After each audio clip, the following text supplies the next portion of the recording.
বোন, তোমাদেরকে নিয়ে কিছু বাস্তব কথা বলি, ভিডিওটা শেষ পর্যন্ত দেখা যাইবেন।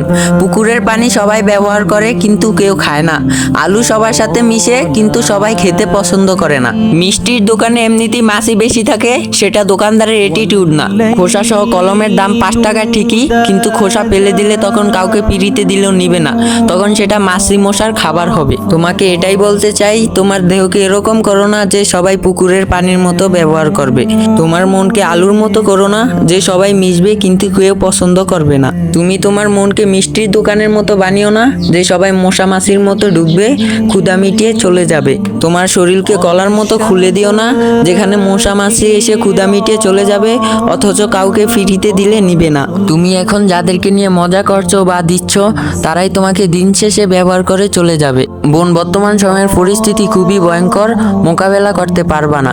আমার কথাগুলো যাদের খারাপ লেগে থাকে সবাই আমাকে মাফ করে দিবেন, আর ভিডিওটা ভালো লাগলে তোমার ফ্রেন্ডের কাছে শেয়ার করে দিবেন। এরকম ভিডিও আরো চাইলে ইউটিউবে গিয়ে সার্চ করবেন মেহেদি 1 মিলিয়ন, তাহলেই আমার চ্যানেলটি পেয়ে যাবেন।